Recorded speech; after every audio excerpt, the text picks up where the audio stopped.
And good evening, ladies and gentlemen. Welcome here as we get set to begin the playoffs in Season 61 of the Rolling Thunder Gaming Barebones Racing Series. Kicking it off at the historical mile-and-a-half Atlanta Motor Speedway. 12 drivers beginning the journey here towards the championship. Another 18 drivers aren't battling for the championship, and they still want to get the checkered flag here tonight. 114 laps of action-packed racing on tap tonight. I'm Seth Cole alongside of Michael Norman, and Michael, 12 drivers. It's the first round of the playoffs. We've got Atlanta tonight. We've got Circuit of the Americas next week. So I think if you're not necessarily a road course racer, you've got your eyes on this race to advance into the round of 8. Oh, yeah, absolutely. Old Atlanta, it's going to be slick. It's going to be sliding. You're going to be wasting your tires. Got to try your best at tire conservation here. So it's going to be interesting to see which one of these drivers can save the tires and get the long run. It's interesting you bring up the tires because we got some information from one of the drivers of what to expect here tonight, and they said tire wear isn't terrible, but you definitely do feel the tightness in the draft when you're in the corners. I watched a couple of drivers here in practice, and they enter in through that middle groove, which seems to be the optimal line, but you carry too much speed and you're up into the wall. Usually you get into the wall here, the car snaps loose, and that might be where we see most of our cautions generated here tonight.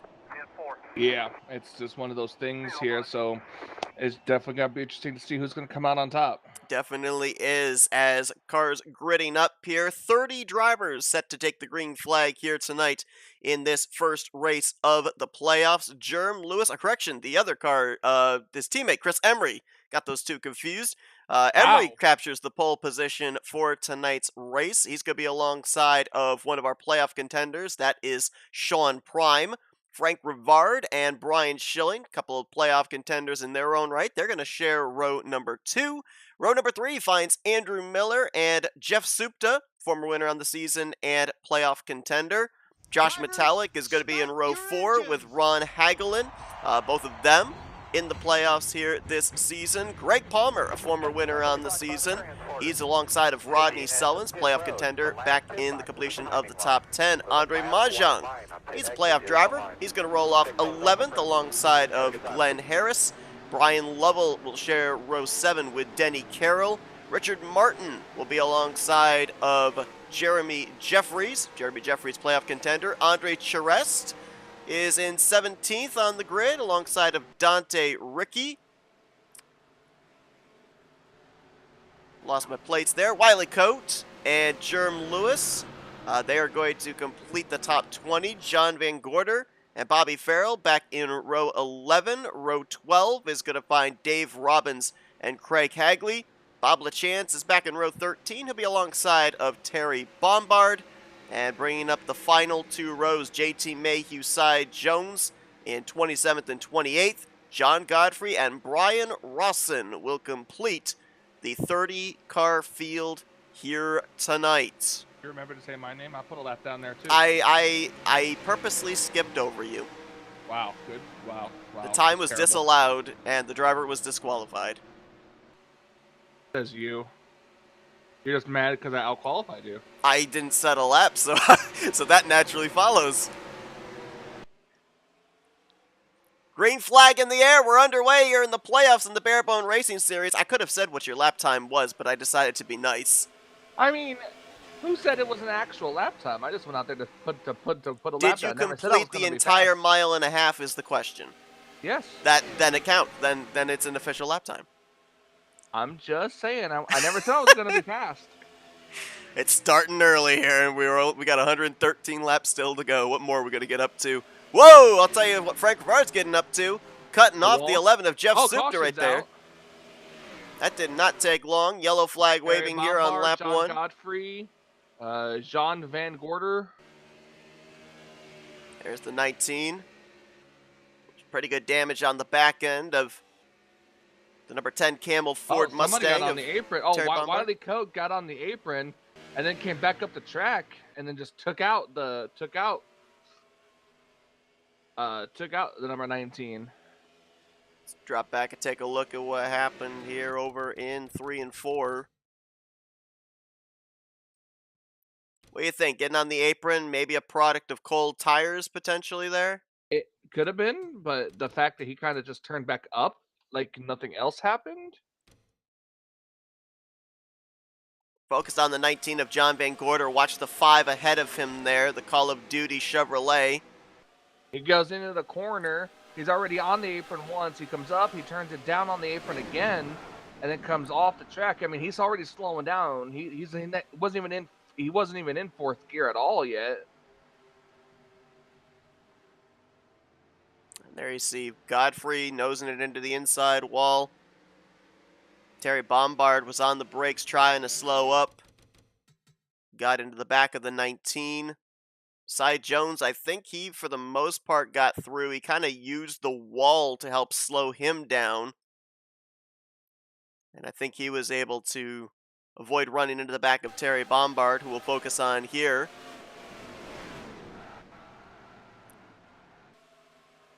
And then right there you see Godfrey go off to the right side of your screen, and we saw him nose it into the inside wall. Moderate damage here for these drivers, so potentially not out of it just yet. I mean, this is the old version of Atlanta. It's not the Atlanta Super Speedway, so I'm not necessarily certain just how much aero damage comes into play in a race like this one. I think you probably would lose some miles per hour on the back straightaway, but I feel like you could make it up in the corners, especially if you're still in the draft. Not certain, though. But a couple of drivers with some early damage here. John Godfrey, Terry Bombard, John Van Gorder. Yeah, it looks like we had a couple of drivers towards the rear of the field coming to pit road this time by. So with this early caution, gives us an opportunity to show you the playoffs coming into this first race. Does it give us the opportunity? It does indeed. Our graphics department on it. But what if you're an opportunity? If I'm an opportunity, then you should miss it. An opportunity missed is an opportunity lost. I need to be lost.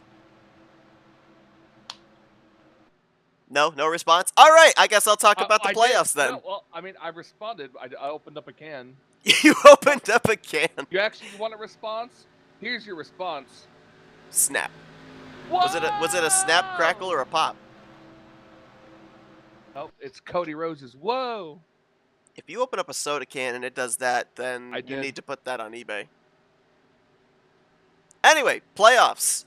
One name that you'll see on this list that is not in the field here tonight is Grant Wesley, who comes in the only repeat winner on the regular season. 3 victories, has won 2 of the last races so far at Phoenix and RTG Motor Speedway leading up to these playoffs, but he is not in the field here tonight in that number 88, so he will more than likely be heading into Circuit of the Americas next week in a must-win situation to advance into the round of 8. Jeff Supta, Josh Metallic, JT Mayhew, Brian Schilling, and Sean Prime. You see them each with 503 points apiece. They have all previously won this season. 1 win apiece for them. And then the rest of the drivers made it on points. Rodney Sullins, Ron Hagelin, Andre Mahjong, Bob LaChance, Frank Rivard, and Jeremy Jeffries. It's interesting, too, because I looked back trying to see if maybe we could pick a favorite if we had a previous D-shaped mile-and-a-half racetrack on the schedule, and we have not had one. This is the first configuration of this type of racetrack that we have been to. We will, however, be deciding the championship in 4 weeks' time at the beginning of April at Texas Motor Speedway, another D-shaped mile-and-a-half. So while we can't necessarily pick a favorite in this race based off of previous races this season, we might be able to eye a potential favorite for the championship of whoever ends up going to victory lane here tonight. Now, if we look at mile-and-a-half racetracks, they did run Homestead, Miami earlier on this year. Grant Wesley was the winner at that racetrack, but obviously only similarity would be the track length, not necessarily the track configuration. Lights are out atop of the pace car. The yellow flag will recede, the green flag will come out, but it will be the yellow car of Chris Emery. He'll get us back underway as someone just disappeared. That was Supta, and he has now reappeared there in the 11. Catching up to the back of the pack there. And we're back underway. Lap 5 completed, lap 6 goes on the board. Let's see if these drivers now, knowing what the cars are going to do, potentially on those cold tires going into turn 1 and turn 3 in the early stages, if they kind of rein it back a little bit, as Jeff Supta still dealing with some connection issues there, and he got a little squirrely on the bottom of 1 and 2. So they got to worry about is those cold tires at the beginning of a run. You got to make sure you, about a lap or two, you might be able to finally start sending it fully again when your tires warm up. Frank Rivard around the outside of Jeff Supta. Caution.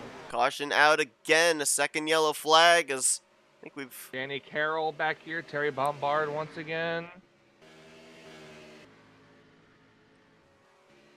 There's Denny Carroll in the 41. Oh, somebody else spun up here. Maybe Bob LaChance. I'm seeing some left side damage on the 51.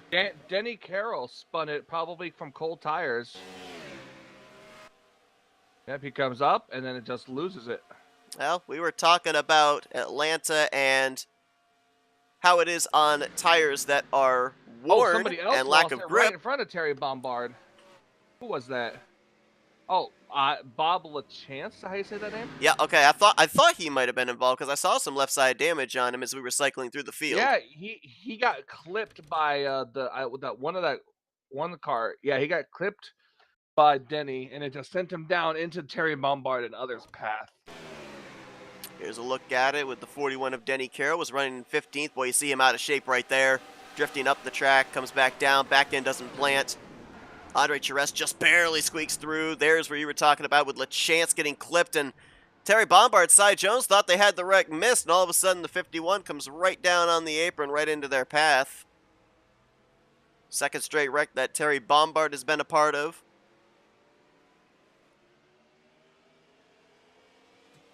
Go back, focus on the 51 of Bob LaChance. So this kind of begs the question here, Michael. What kind of adjustments can these drivers make to make sure that they can get those 2 or 3 potential green flag laps they need to get the tires up to the correct temperature where they don't get this snappy loose in the early going?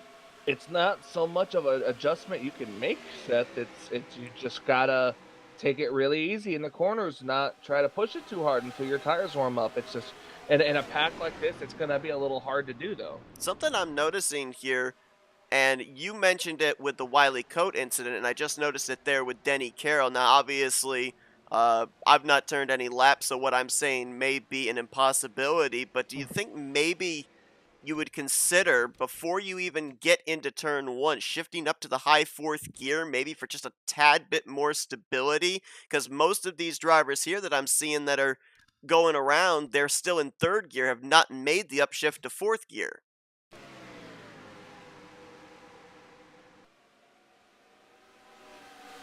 Watch this with Terry Bombard, able to get himself down onto the apron. And Cy Jones, looking good, looking good. Suddenly, there is Bob LaChance coming right across the nose. And that would be undoubtedly where LaChance got the left side damage.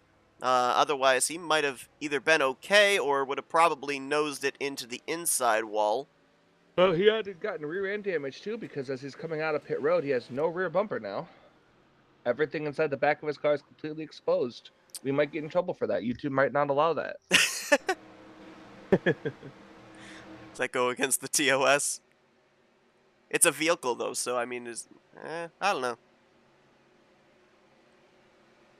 So Chris Emery has had the benefit of these early yellows. He has led all 8 completed laps so far. Brian Schilling was able to work his way past Sean Prime up to 2nd. Prime drops back to 3rd for this restart. Frank Rivard's been on the move on these 2, the start and restart. Was able to get the 4th position away from Jeff Supta. Supta will line up in 5th. Then Andrew Miller, Ron Hagelin, Josh Metallic, Andre Mahjong, and Greg Palmer. Going to be the completion of the top 10. Greg Palmer is actually the only driver that is not a playoff contender that has formally taken a checkered flag this season. Did so 3 weeks ago at the Daytona International Speedway. All the other drivers that went to victory lane here during the regular season are in the playoffs. Lights out atop the pace car, so we'll get ready to go back. Green flag racing once again.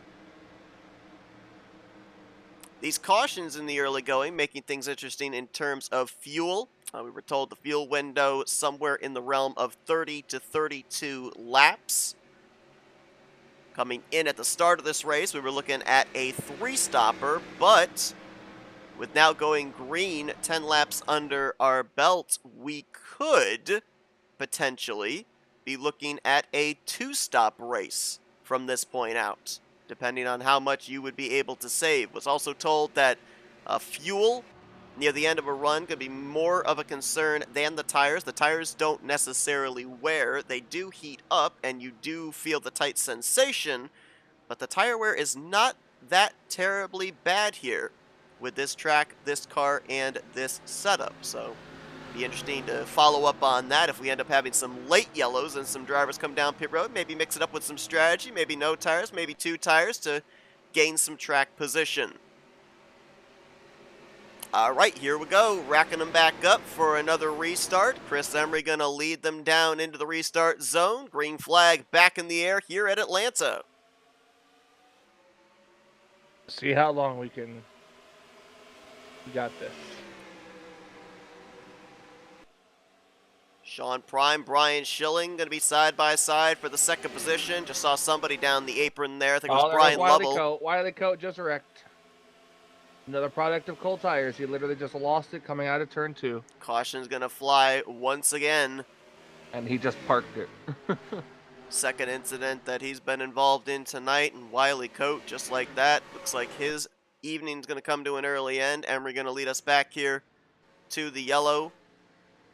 John Godfrey on the apron in the 7-Eleven. Not sure if he was involved in the wreck or not. The Town Fair Tire Chevrolet.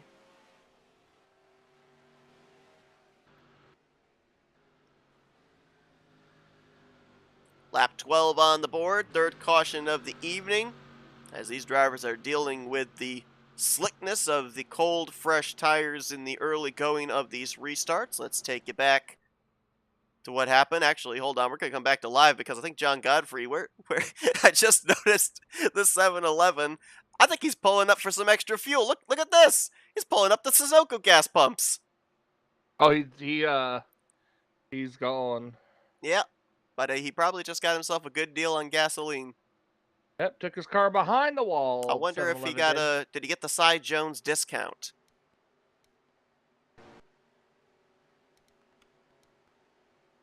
Let's take it back and see what happened with the 5 of Wiley Coat. Wiley was on the outside line for this restart. The previous incident that he had, he was on the inside. You see the back end starting to step out. Looks like he might have had to bail out of the throttle just a little bit there when the 92 of Bobby Farrell was coming up into his lane. But the back end got light. Around it goes right in front of Rodney Sellens in the 38. Close call there. Rodney, a playoff contender, and certainly didn't want to have damage in the early going of this one. Here's an onboard with the number 38 of Rodney Sellens, and what he saw up ahead with the Black Rifle Coffee Chevrolet.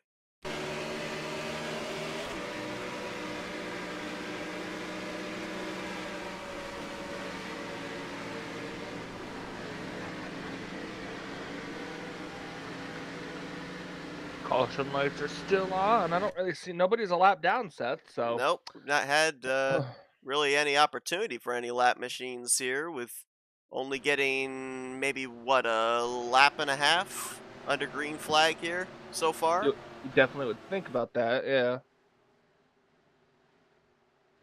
And if we did have lap cars, they'd probably be back in the lead lap via the lucky dog at this point. Yeah. Caution lights are still on, Seth. We should probably take a quick break. Yeah, we'll do that. Chris Emery leading here in the early going of the first playoff race for the Barebones Racing Series at the Atlanta Motor Speedway. He's over Sean Prime, Brian Schilling, Jeff Supta, and Frank Rivard. We'll step aside for a quick FRN race break. You won't miss a thing. We're going to keep you informed of what goes on here under these pacing laps and then be back for the restart.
We welcome you back here to the Atlanta Motor Speedway, working our third caution of the night. 15 laps about to be completed. Cold tires have been the name of the game here this evening.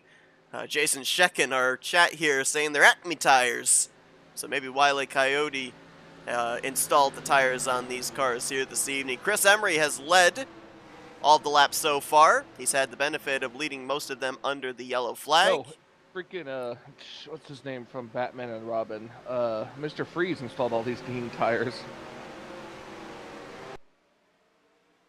You remember that? I showed you that movie. I remember you showed me the movie. I'm trying to remember the reference. Arnold Schwarzenegger. Yeah, I know it was Arnold Schwarzenegger that played the part, but I don't know where the Acme tires Mr. come. Freeze. Oh, Cold tires. Okay, I thought you were making a reference to Acme.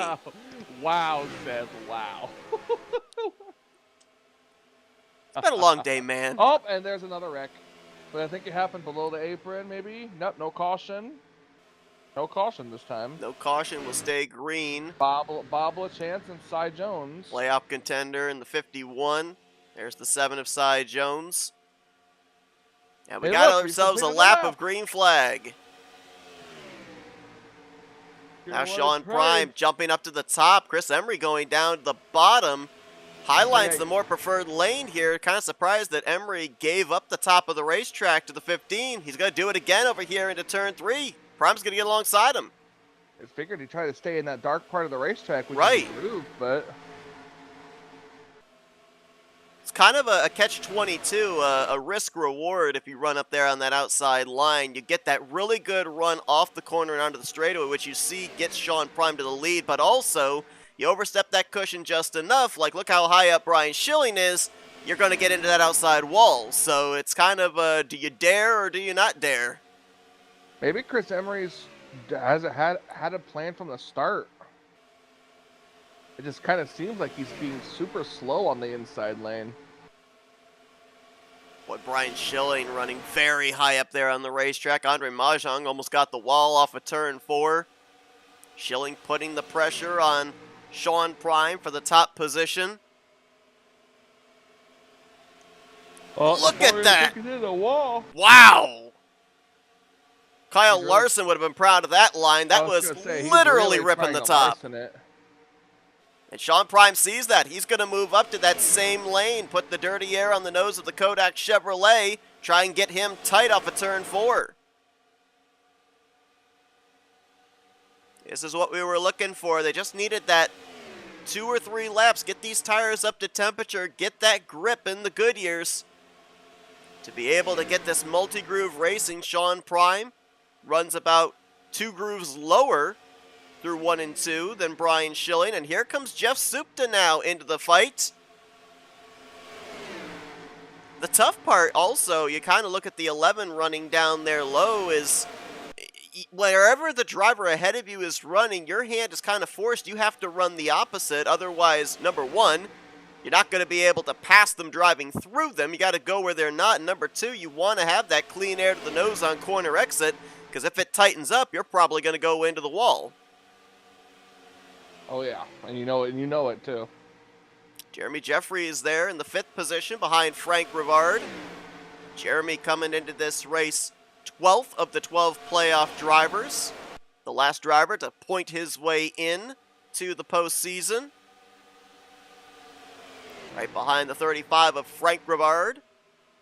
Another playoff contender. Right now you've got playoff contenders holding the top 7 positions back to Josh Metallic. And it is a win in your in system. So whoever ends up winning here tonight, they're locked into the round of 8. And they go into Circuit of the Americas worry-free next week. Now, Sean Prime is the only driver who has previously won this season at a road course. They ran the Daytona road course back in early February. Prime went coast to coast.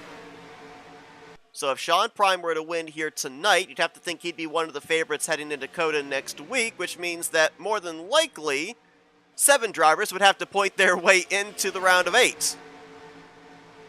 It's going to make things all the more interesting. Really is. Now, we went back green, if I recall correctly, on lap 16. So we'll keep that number in mind as we draw closer maybe to the end of a fuel run when these drivers would have to consider making green flag pit stops. As Brian Schilling, I don't know how he's able to hold it up as high as he is. I mean, I keep thinking he's going to brush the wall, but he doesn't. That's about the highest I think I've ever seen a driver carry it here at Atlanta and actually make it stick. I know that if I attempted that, I'd probably have about half the field running over me because I'd be scrubbing off speed up in the safer barrier. Well, I mean, but there's a difference though, because you're not that great. You know, that's a valid point. I can't argue it. I'm kidding. He's not. Yes, I am. How about the Honda power? You got the Marcus Ericsson looking livery there. Josh Metallic.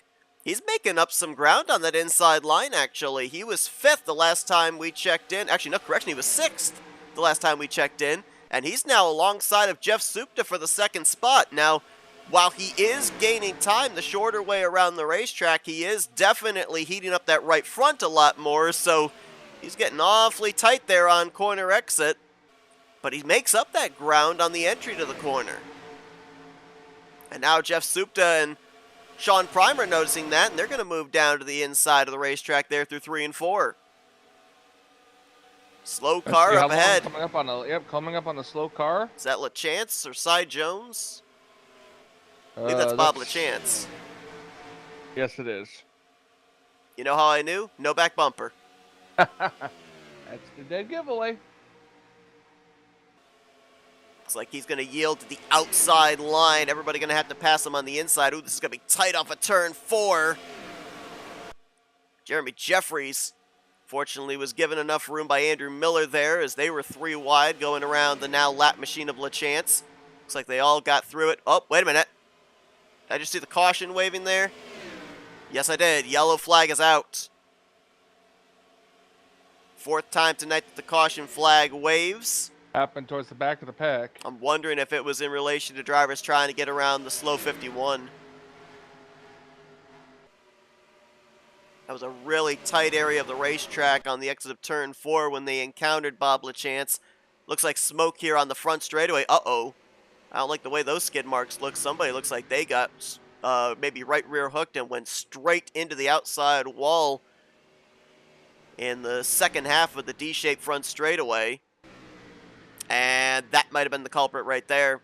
Bob LaChance, a lot of front-end damage on the 51. It's been a tough start to the night for one of our playoff contenders. And it looks like he's going to nurse that thing back to pit lane. Let's take a look and see what happened. We saw him yielding to the outside for all the lead lap cars there, and oh, looks like he might have gotten a little bit of help from the 616 of Jerm Lewis.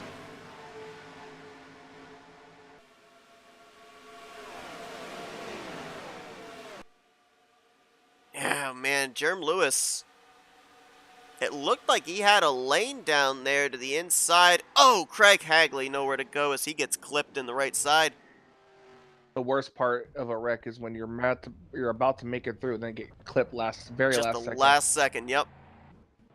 You think you have it made, and sometimes too, I mean, that was a flush hit. Sometimes you just barely get clipped. Like you hardly don't even hear the contact and you get clipped and spin around. Let's take a look from another camera angle here and see. I think Greg Palmer was the car to the inside of Jerm Lewis. Let's see if there was room given for Jerm to be able to make his way by safely. There's definitely a lane there. They were 3 wide, actually, with JT Mayhew, Greg Palmer, and Jerm Lewis.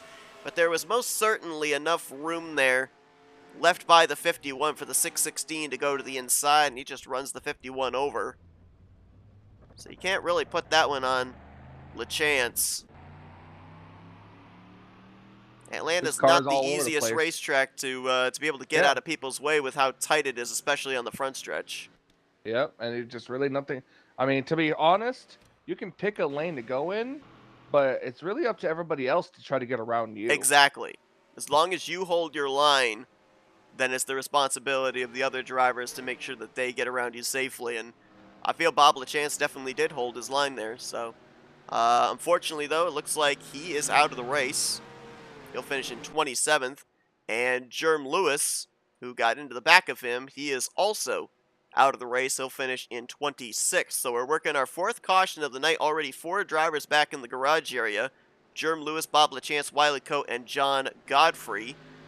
Pretty safe to say that with the early retirement out of this one, playoff contender Bob LaChance will probably be heading into Circuit of the Americas next week in a must-win situation to be able to advance into the round of 8. How about this for strategy, Michael? Frank Rivard stays out.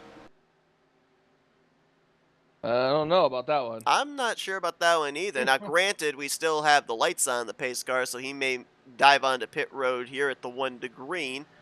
Though he'd give up a ton of track position. He was running up inside of the top 10 prior to the yellow flag coming out, and he's been up in the top 10 all night long. But according to my scoring, he has not come to pit road yet in this race. You see him throwing in the clutch.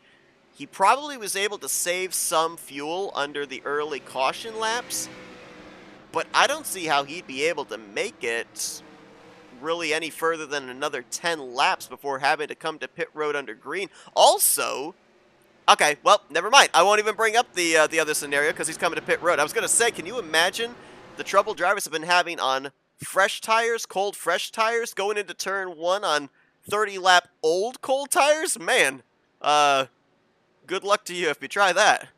Yeah, for real. So Frank Rivard, I guess that was a call maybe just to get the bonus point for a lap led.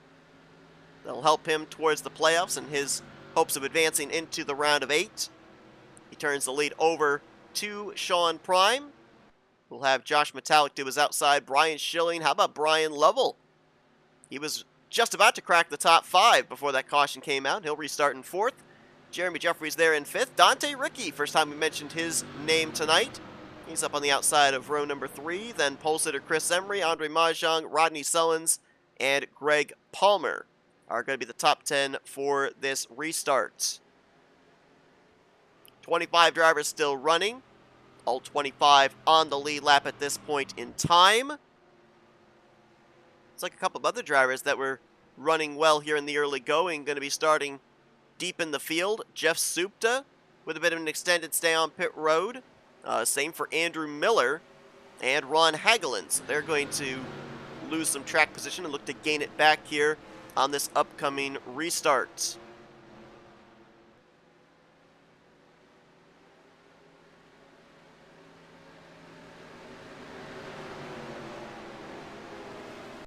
Green flag set to fly once again here at Atlanta. Sean Prime gets us back underway. Let's see if these drivers can get that 1 or 2 laps here up to speed, get those tires warmed up, get back into a long green flag run. We saw some really good racing once they did that just moments ago. They get through the corner, everything seems to look good right now. Jeremy Took Jeffries. it easy through the first corner on the cold tires. So. I don't know if Jeremy Jeffries got loose off of 2, if he was making a move or a combination of both. Now Brian Schilling for the lead. Lane.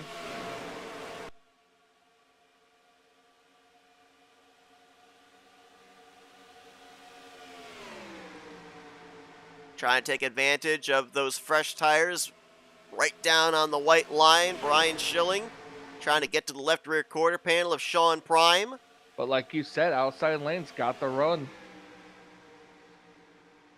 And Prime will clear across the nose of Schilling to the lead. Metallic going to clear into second.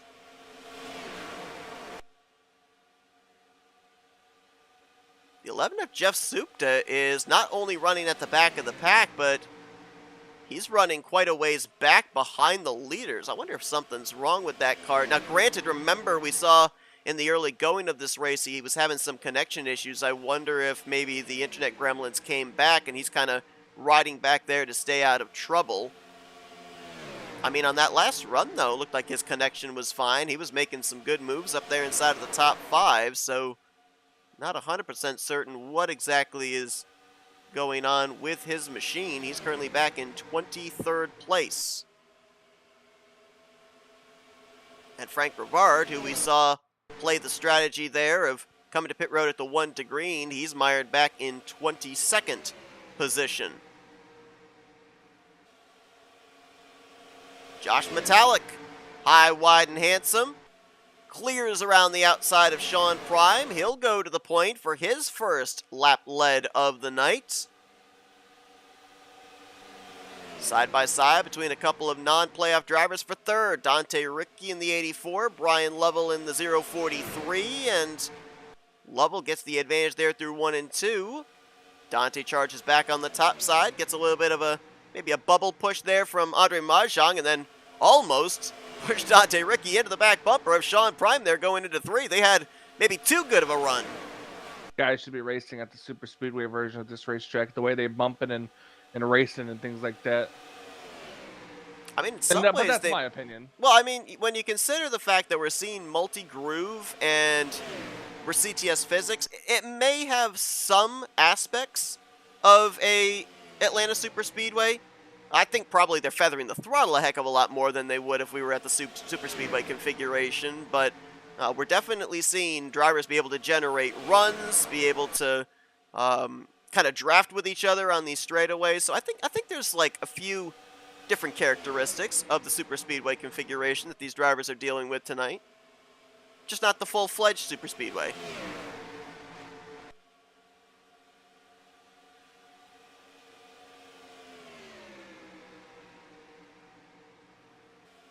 Dante Ricky, you can see there, the benefit of the draft gives him a really big run into the corner. That's the second time he's been very close to the back bumper of Sean Prime, and now Prime, with a good run out of 4, will dive to the inside of Josh Metallic for the race lead. Remember, as we mentioned, 12 drivers, well actually 11 playoff drivers took the green flag here tonight. Right. That meant there were 19 drivers that aren't battling for the championship, that are just out here looking for a checkered flag. You got a couple of them up here inside of your top 5 with Dante Ricky and Brian Lovell. If any of the non-playoff drivers go to victory lane here this evening, that is guaranteed that at least a minimum of 7 drivers are going to have to point their way into the round of 8.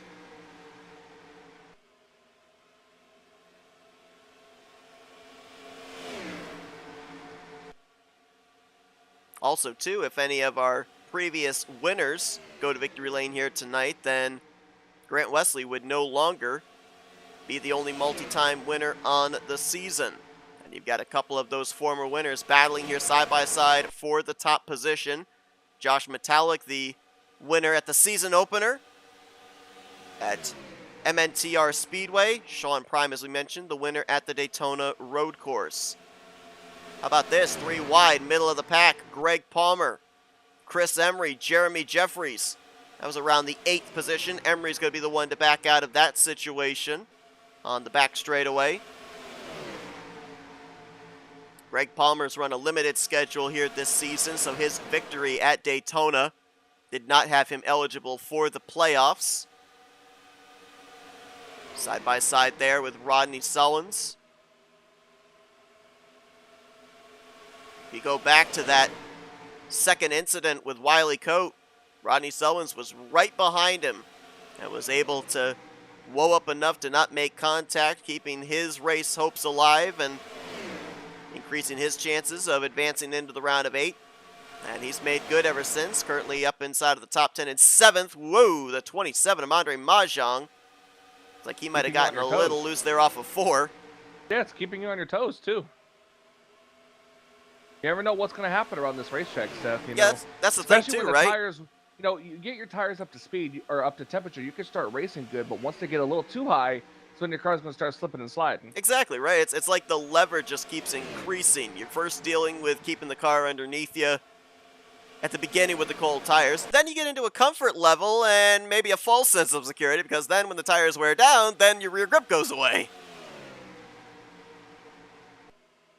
Brian Schilling back up there to the top. Trying to get to the right rear quarter panel of Brian Lovell off of turn 2. Not quite able to do it. He might have brushed the wall. I think I saw a little bit of sparks flying off of his right rear quarter panel. Very impressed that Sean Prime has been able to continue to run the bottom there and not lose ground. He has still remained alongside of Josh Metallic. We talk about Brian Schilling larcening it on the top. What do you think? We call Sean Prime Harvicking it down there on the bottom? Harvick was one of the best to do it at the old configuration of Atlanta. Now Brian Lovell trying to take advantage of maybe the worn tires of Sean Prime there.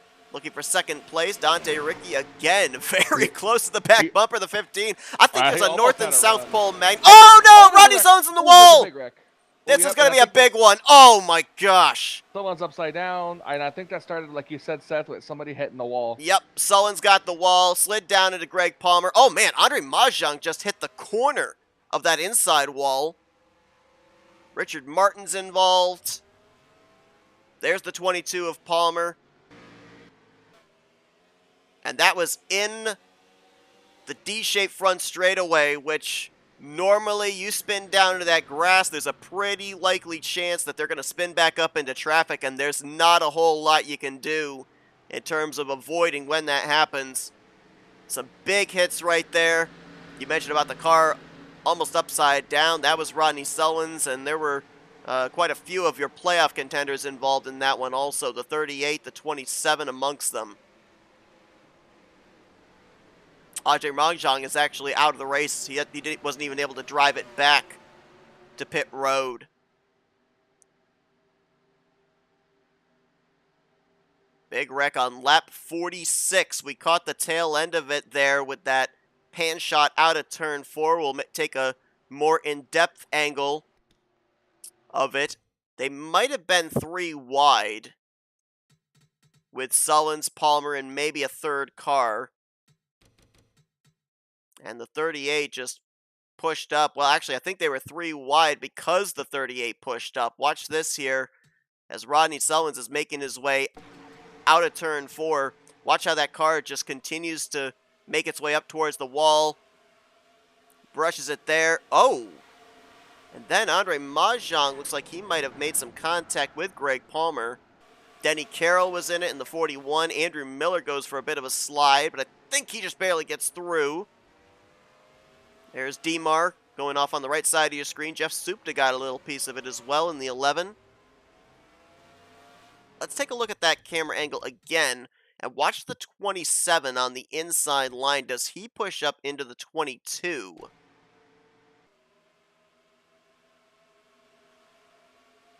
Yeah, I think it's kind of a 50-50 there. I think Palmer saw that Sullen was in trouble. He turns down low. Andre Mahjong is kind of pushing up because he's on the inside, and your typical mile-and-a-half speedway where 2 drivers run the same piece of real estate on corner exit. I think that's where the contact ended up occurring between those two. Another driver that I didn't document involved that was the one that popped Rodney Sullins almost onto his roof was the 75 of Andre Charest. So a lot of damage for him. Let's focus on the 27 of Andre Mahjong because look where he ends up hitting after his wreck is completed. Back up the track. Oh, man. I think JT Mayhew avoided, but barely. I don't know how. I don't know how either. Oh, and there crazy. you see it. Fortunately, that was passenger side door right into that 45-degree, well, almost a 90-degree angle corner of the inside wall there for Andre Mahjong. I think whatever happened there with the 338 JT Mayhew, that deserves an onboard because I want to see how close that was. I think he got some right side damage getting into the wall, but it could have been so much worse. Here's on board with the Hershey's, easy for me to say, Hershey's Miniatures Reese's Chevrolet.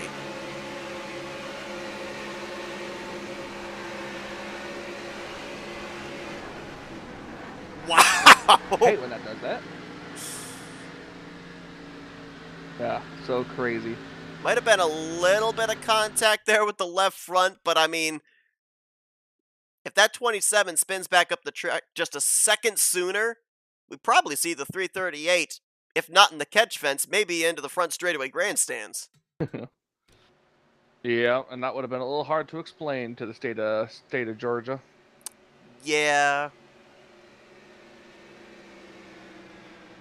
Probably Atlanta Motor Speedway would have a lawsuit on their hands. Oh, yeah. All right, lights out atop the pace car. We're getting ready to go back green. Looks like everybody came to pit road there under this caution period.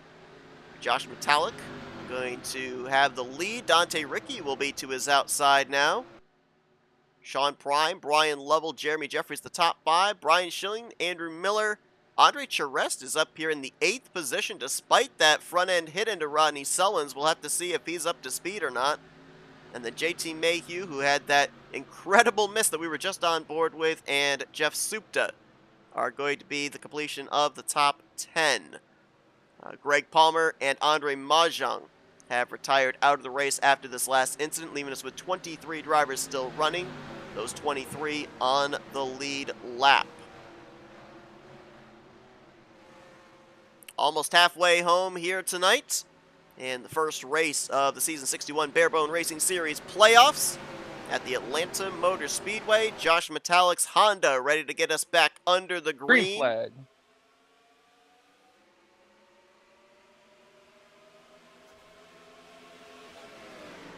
Let's see if they'll take it easy through the turns here.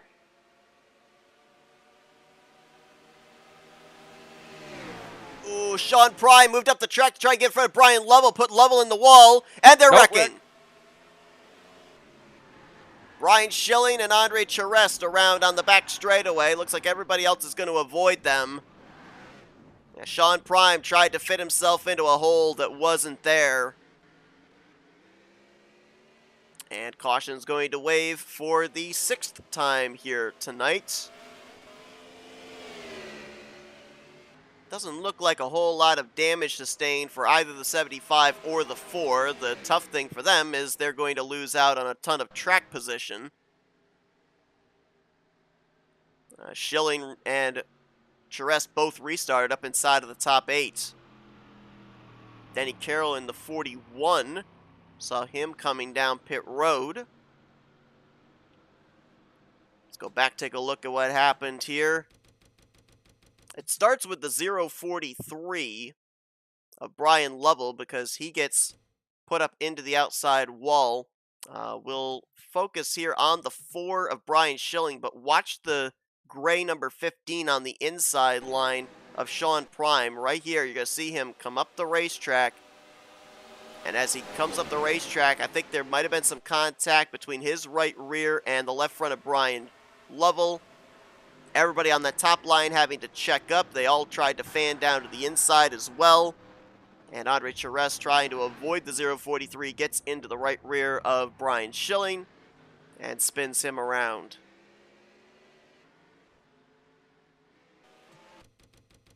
Take another look at it here. Let's focus on the 043 of Brian Lovell. See if there was indeed contact between him and the 15 car. Yep. Yeah, Denny Carroll actually right there, spinning around at the rear of the field. So not 100% certain which incident actually brought out the yellow. Denny was towards the rear of the field. He was down on the inside of the racetrack there when he spun. I don't know if it was his incident or if it was the incident on the back straightaway that actually brought the yellow flag out. Whatever the case, though, Denny Carroll. Well, I figured that it might had to have been the incident on the backstretch because yeah, they probably would have been kind of slowing down a little bit unless somebody was slowing down and it kind of just caused the calamity. That's a good point too. We just don't know the timing of when the caution lights came on. But regardless, it looks like Denny Carroll, we saw him pulling down to pit road, and he's made the left-hand turn to the garage.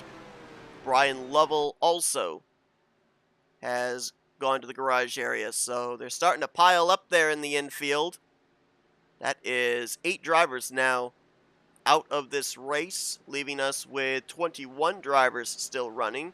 All 21 currently on the lead lap. Well, give you guys a little bit of a future look of what's coming up here on the Flatout Racing Network this week. We'll be back with you on Thursday night as we are getting our first elimination race of the playoffs for the Talladega Challenge Series. That should be a good one. We already know that Joe DeSpirito, with his victory, is locked in to the next round of the playoffs, but we wait to see who's going to join him. Going to be at Burnt Screwdrivers Raceway this Thursday night, 9 p.m. Eastern Standard Time. And then Friday night, if you haven't had your Super Speedway Series fill, We're going to be at the Atlanta Superspeedway. There you go, Michael. There's the track you wanted. Atlanta Superspeedway, as it's going to be the 7th race of the season for the Upper Edge Racing Body Shop Superspeedway Series. Shortest racetrack on the schedule for those drivers, and the third to last race of the season, getting close to the championship being decided over in that one. You can enjoy it over here on the YouTube side and the Flatout Racing Network, or over on the Twitch side at Split Second Broadcasting. That's Friday night at 8:30 p.m. Eastern Standard Time. Dang. All right, lights out on the pace car. We're getting ready to go back green flag racing. Number of drivers towards the rear of the field coming down pit road. It's unlimited sets of tires here in the Barebones Racing Series, so if you don't have the track position and tires are free, why not come down, take on a fresh set, maybe top off the fuel tank in case this thing gets into a fuel strategy race. It's like Craig Hagley, Cy Jones, Rodney Sullins, John Van Gorder, Andre Charest, some of those that did so. Brian Schilling came down pit road, obviously, after his spin to put on some fresh Goodyears. Going to be the furthest back that he'll restart here tonight from the 15th position. Have to run up in the top 5 pretty much all evening long. He might go up to that Larson line to pick up some spots here and get back up to the front. That'll be fun to watch. Well, with all the rumors of Honda maybe coming to the NASCAR Cup Series, kind of apropos that we have a Honda out in front here with Josh Metallic. The Marcus Ericsson scheme getting ready to get us back under the green flag. He'll have Dante Ricky to his outside. Jeremy Jeffries, Andrew Miller, and Sean Prime going to be the top 5. Green flag in the air. We're back underway.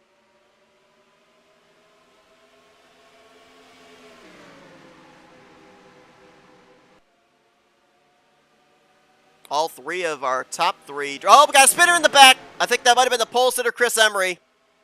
Caution's out. Was right in the middle of the pack. Dante Ricky actually had completed the pass around Josh Metallic when the caution came out, so with the field frozen, Dante's actually going to lead us back to the yellow. But Chris Emery, who clocked in tonight at a 31.132 to capture the pole position, looks like he may be the reasoning for our 7th caution of the night. A couple of slow cars here with Rodney Sullins. Oh yeah, I think he was involved. Right side damage on his machine. Craig Hagley as well.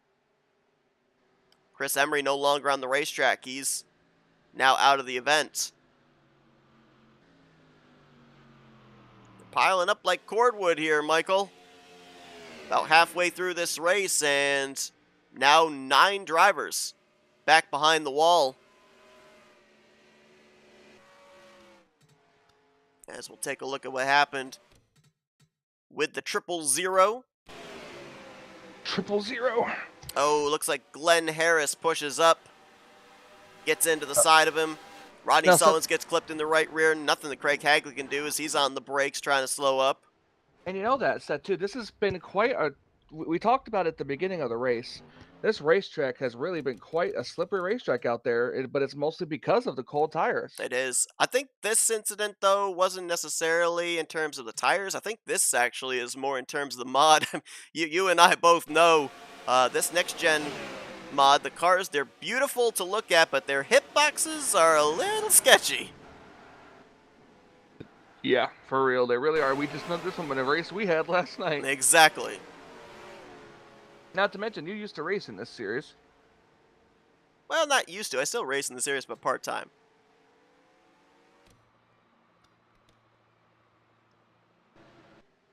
As a matter of fact, we're going to be having another race here in the Barebones Racing Series for you guys later on this season.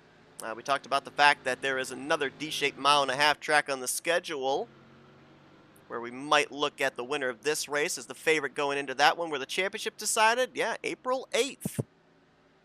We're going to be bringing you the season finale of this 61st season of the Barebones Racing Series, April 8th, Monday night. So we give you the first race and the last race of the playoffs. Be interesting to see in the 3 races in between Circuit of the Americas, Edgewater, and Martinsville. Edgewater. That's a town in around me. I think it might actually be. Actually, I don't actually remember where Edgewater Speedway is.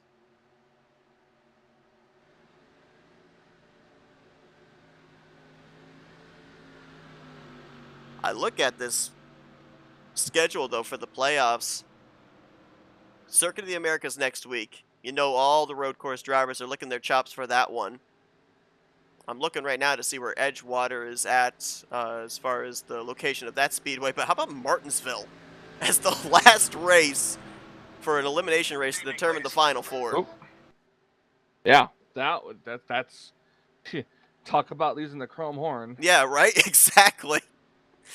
I mean, we've been to Martinsville, where they were battling for spots in the Final Four. We know what the intensity is like, and it's no different in the sim racing world. Let's see, looks like Edgewater Motorsports Park is in Grandview, Ohio. Huh. That is if I looked up the correct one. If not, then that's not where it is.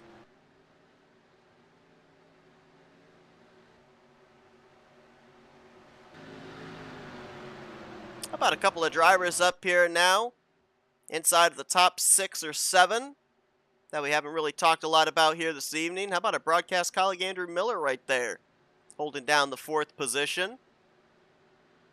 Good run for him here tonight. JT Mayhew, who had that incredible miss on the front straightaway.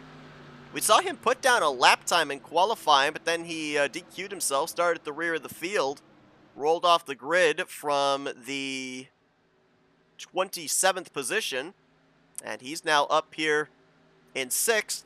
And how about Demar Richard Martin? We saw him actually get a piece of the incident on the front straightaway when Greg Palmer and Rodney Sullins and Andre Mahjong all got together.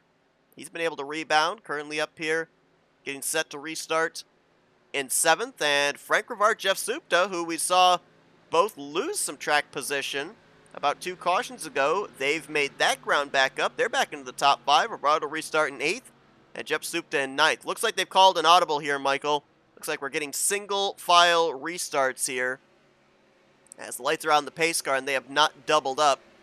So we'll see if this gets us into another long green flag run. Yep, we'll see how good. We'll see how well it does. Dante Ricky going to lead us down here to our 8th restart of the night. Well, 7th restart of the night, I should say. Lap 60 complete, lap 61 on the board, nearing 50 laps to go here this evening at Atlanta. Now the single file restart didn't stop him going double file into turn 1. Frank Rivard down on the bottom of the racetrack here against JT Mayhew for 7th place. Mayhew's going to hang on to the spot. Andrew Miller trying to make up some ground there on Jeremy Jeffries, who was very high. Wow. If he was heading for the mountains of Busch, it wasn't in the turn 4 wall. Heading for the mountains of the grandstands. Yeah, exactly. Trying to rip that top is Jeremy Jeffries, now in P3. MP3?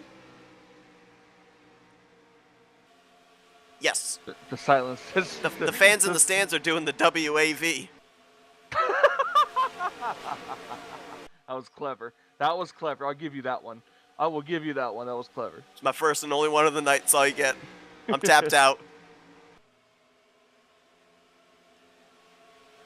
Sean Prime going to get the 4th spot. Say how the fans in the stands are doing the Macarena. You know, that wouldn't surprise me. Saw Andrew Miller lose the 4th spot to Sean Prime. Everybody, if you like it, if you like this video, if this video gets up to 1,000 likes, Seth Cole will post a video on his own channel of him doing the Macarena. Poorly. 1,000 likes. There's your goal. There's the incentive. Oh, Jeremy Jeffries went too high that time. There it goes. Oh, He hang saved on it. to Oh, her. saved it. Wow. Holy cow. How did he hang on to that thing? Little too high there through the center of 1 and 2. I mentioned it, these safer barriers, they grab you, but then they kind of spit you out. And the car gets really loose when it does. And somehow, someway, Jeremy Jeffries keeps that thing pointed in the right direction. And tremendous credit to everybody else around him, too, for giving him the opportunity to gather that thing back up. That should have been a caution. What was it that they used to say? That was a wreck. We just didn't have a yellow thrown for it. Gotta wonder what that's gonna do in terms of Jeremy Jeffries' tires, though, as it drifts him back to around the 10th, 11th position. Close quarter racing back here. P7 under contest. Jeff Supta, Richard Martin, stacked up double wide with Ron Hagelin, JT Mayhew right there. There's Jeremy Jeffries as well. Brian Schilling just behind there, running as high as he can possibly go, trying to make up ground after losing all that track position with the spin on the back straightaway. And the battle for the lead is on. Josh Metallic putting the pressure on the Mug Root Beer Toyota Camry of Dante Ricky. These two, Metallic and Ricky, have seemed to be two of the best cars on the long run here tonight. And now they're going mano-a-mano. Sean Prime's starting to get up here in this conversation, though, as well. I'm gonna once again go out on the limb in a completely unrelated note and say I absolutely freaking love Pat McAfee as a commentator on WWE. I don't think anybody will argue with you. I'm just watching him, Jey Uso's entrance, and he's just on top of the table like he used to with Shinsuke Nakamura. Yep. Didn't he get up on top of the table for Gunther's entrance? Yeah, well, yeah, he was doing Jey Uso, and then when Gunther looked at him, he stopped. Yeah. Sean Prime's on the move. To the inside of Josh Metallic. He'll slide into second place. Frank Rivard tried to do the same. Metallic's not going to let him in, though. Andrew Miller right there in that fifth spot. They're all stacked up now at the front of the field. The top two or three had managed to kind of get away, but all of a sudden they've all accordioned back up. Oh! I think Miller just got put in the wall by the 35. Oh, I almost forgot they were still under green. For some reason, I thought they were under caution, but I forgot they saved that, Rick. So you had no faith in Jeremy, is what you're saying? No, I mean, I just, Sean Prime for the race lead here on Dante Ricky. Prime's had a very fast race car all race long. Definitely has. Started on the outside of the front row, has led a total of 17 laps so far here tonight. If he can lead this 18th lap here over Dante Ricky, he'd then be tied with Josh Metallic for most laps led this evening. Dante has led 15 laps. The only other driver that's led double-digit laps this evening is in the garage area. That was our pole sitter, Chris Emery, who led the first 16. And if you look, oh boy. Yikes. Okay. If you look over at the fastest lap of the race so far, it belongs to that number 11. Jeff Supta, who's right now in the top 10, 7th place. Supta locked into the playoffs very early on in the season with his victory at Pikes Peak. Wow! I thought the 15 was going to hit the wall. I mean, that thing was drifting up to the outside wall for turn 4, and it was not turning.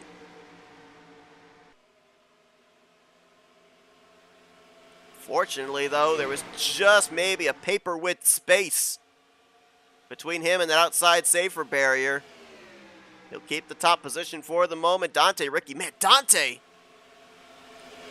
He's able to drive it into the corner, it seems like, so much deeper than other drivers. We saw him really close under the back bumper of Sean Prime when they were battling for second, and you saw right there he was able to get right back up to the bumper on the entry of the corner of Sean Prime here for the race lead. It looks like, though, he pays the price for it through the center of the corner. That's where he then loses the ground.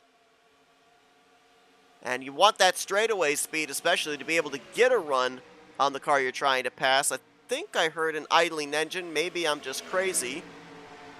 An idling engine? Oh, you're thinking some lap traffic maybe coming up here. Yeah, that's John Van Gorder in the 19. They're on the same straightaway as him.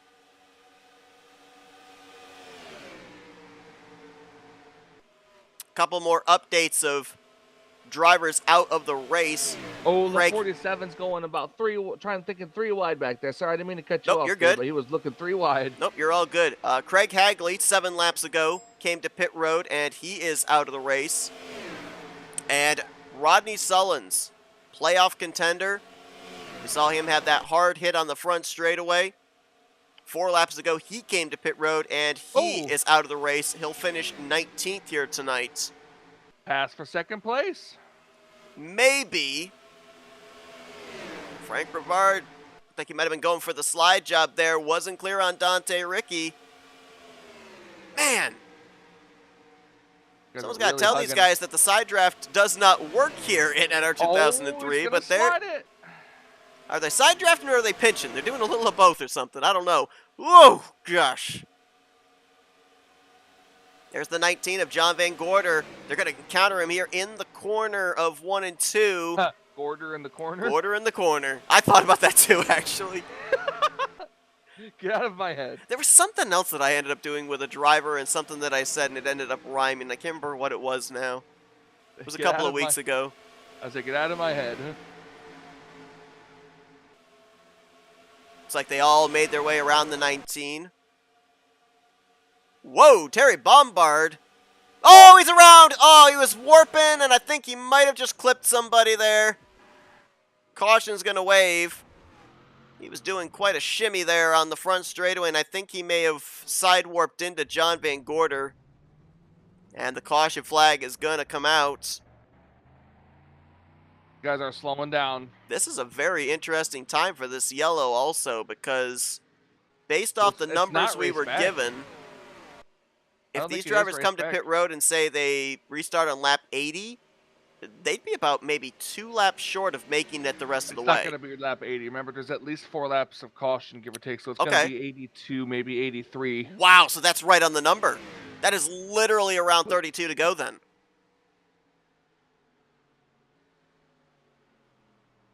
You know, these cars are going to be holding out to that very last pace lap.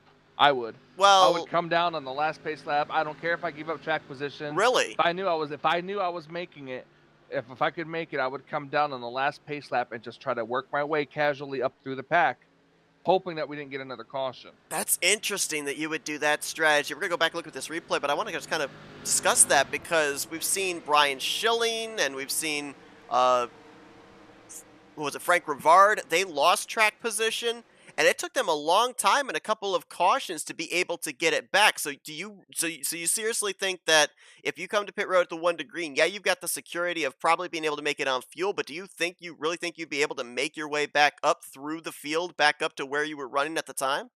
Well, if we did get any, I mean, it's a very tough call. You know, you got to really think about it. Like, I feel like I would have the confident enough to try to get up through the field, you know, casually enough. With single file restarts might be a little bit more difficult, but if you get a good restart, you just go and you just try to carry the momentum with you as much as you can. We'll have to see if anybody follows your advice there. Oh, Dante's gonna lose a spot off pit road. 2 spots actually. Yeah, there you see the 10 of Terry Bombard with the side-to-side warp. Bumper grabs off the 19 of John Van Gorder, spins down to the inside of the entrance of turn 1. Don Prime, Josh Metallic, Dante Ricky, Frank Rivard, and the 11 of Jeff Zupta is, I believe, their top 5 coming off of pit road. So remember that discussion we had a little earlier before the broadcast, Seth? We had a number of discussions. Which one are we specifically talking about? The one that I said right before we started, something I'd let you know. Yes. Yeah, I am doing that right now. Okay. Well, Sean Prime going to restart as the leader. You saw immediately as he came off of turn 2, threw in the clutch. These drivers are going to start saving fuel to try and make it the rest of the scheduled distance. Cy Jones stayed out, got a lap lead, came to pit road. If another caution comes out, that's going to help these drivers in their aid to save enough fuel to get to the end. But what if we go green the rest of the way? Going to make things very interesting in the closing stages. All right, well, Sean Prime has so far led the most laps here tonight, 25 circuits out in front. He'll be getting us back under green here momentarily. We're going to step aside for an FRN race break and return to the action here when we get ready to go green with a restart at less than 30 laps to go potentially here from Atlanta.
We welcome you back here to the Flatout Racing Network's coverage of the first playoff race of Season 61 of the Rolling Thunder Gaming Barebones Racing Series here from the Atlanta Motor Speedway.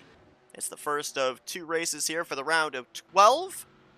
Playoff contenders looking to lock themselves into the round of 8 here this evening. Next week, elimination race at Circuit of the Americas. Sean Prime getting ready to get us back under green. 18 drivers still running, all 18 on the lead lap. You saw there during our FRN race break, John Van Gorder going around getting his lap back as the Lucky Dog free pass car. And this green flag going to come out here with officially 34 laps to go. Correction, 33 laps to go. Just a tick over the window. We've been told that these drivers can make max on fuel, so it may come down to a fuel strategy race here. As Sean Prime gets away with the top position. Side-by-side battle going to be for third. Oh, and we got one around. That's going to be Jeremy Jeffries. He's going to collect up Andrew Miller, Ron Hagelin, Andre Charest. Oh, hang on. Hold the brake. John Van Gorder gets into the back of Dave Robbins there as well. As they were trying to break for the 111. Oh, Bobby Farrell's gone around on the back straightaway also in the tie-dye number 92. Caution going to come out, and this is exactly the caution that I think our top 5 or 6 wanted to see, because now they can save some more under caution.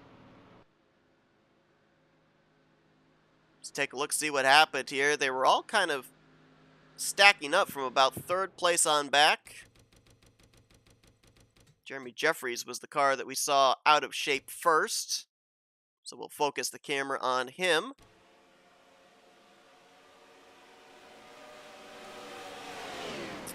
Looks like a couple cars ahead. Jeff Supta got out of shape. They all started checking up there through the center of the corner.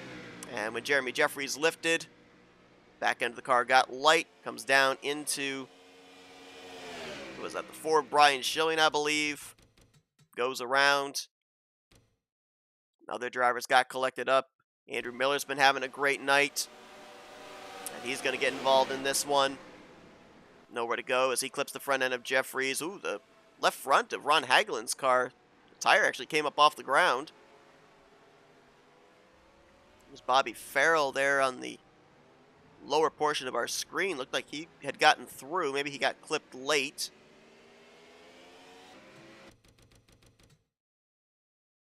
But watch with the 111 of Ron Hagelin. He's up on that outside line, almost snakes through, but then gets tagged in the driver's side door, and then right here got very scary because car drifted back up the track, and he almost gets JT Mayhew.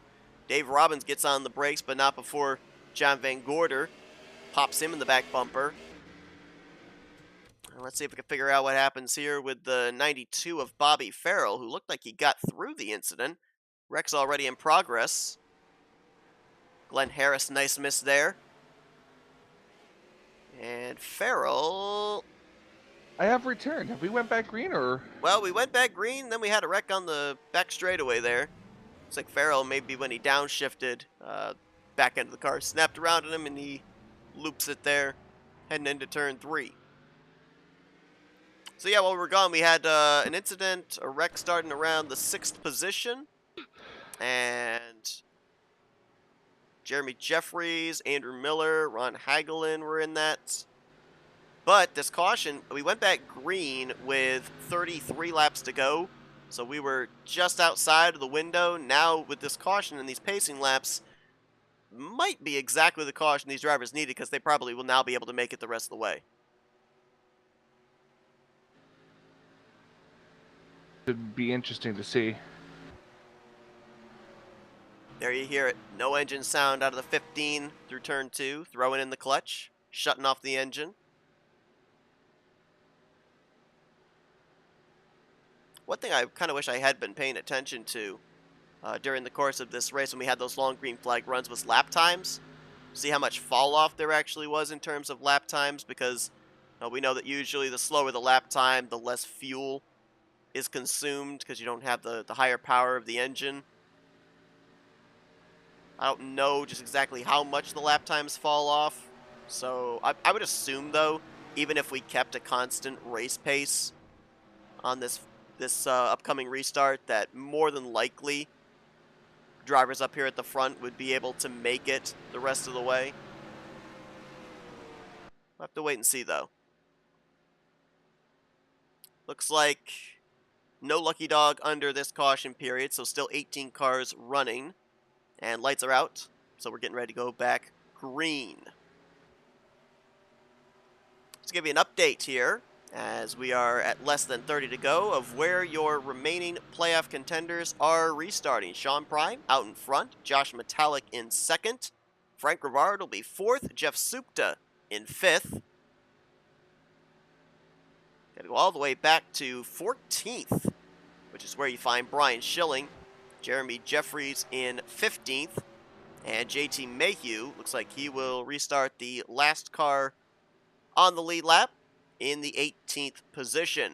If you're just joining us, we've got a number of playoff contenders. Oh, actually, I missed one. Ron Hagelin's restarting in 13th.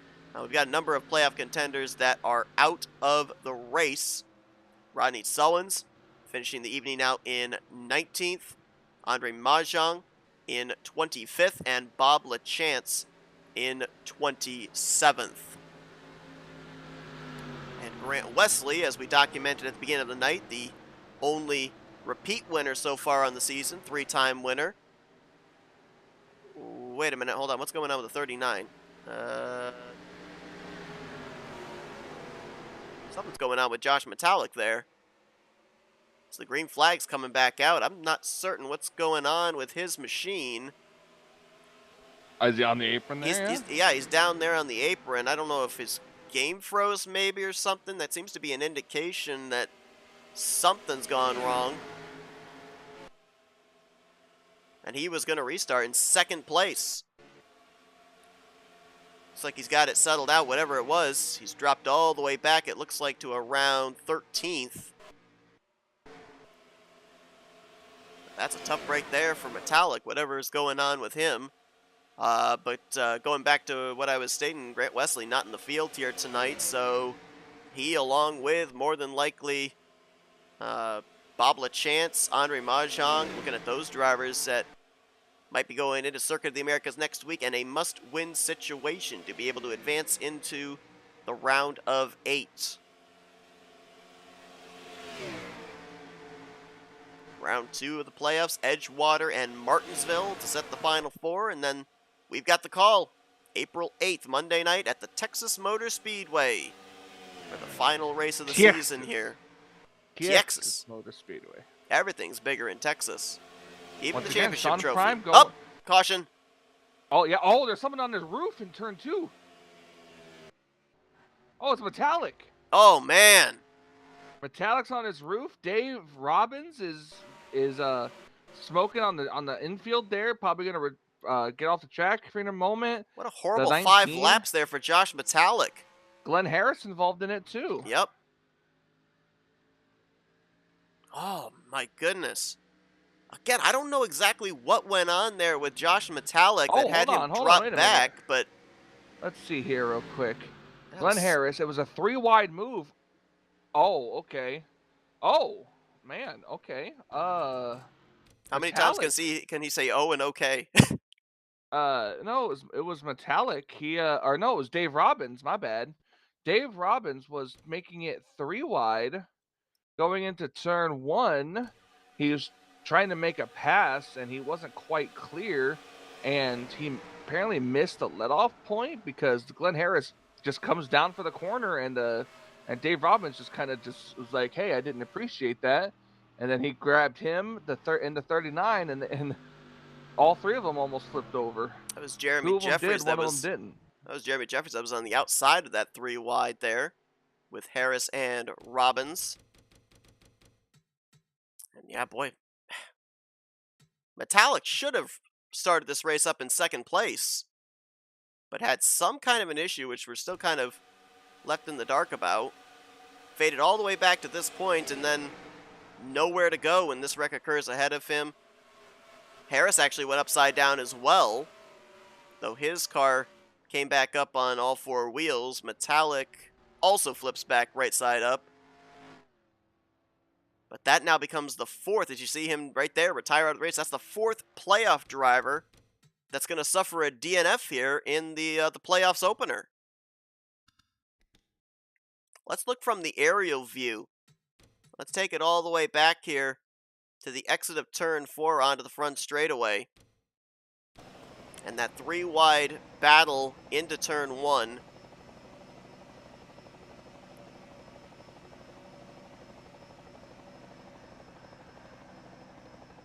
You just see there, Dave Robbins drives it in too deep into the left rear of Glenn Harris. Now, going back to your point there about the 8 kind of chopping him off, it looked like at least coming off at turn 4, Harris moved low not to block the 96, but he saw that the one of Jeremy Jeffries was coming with a big run, and he was trying to give him room, not put him into the wall in case they were going to be in a 3-wide situation.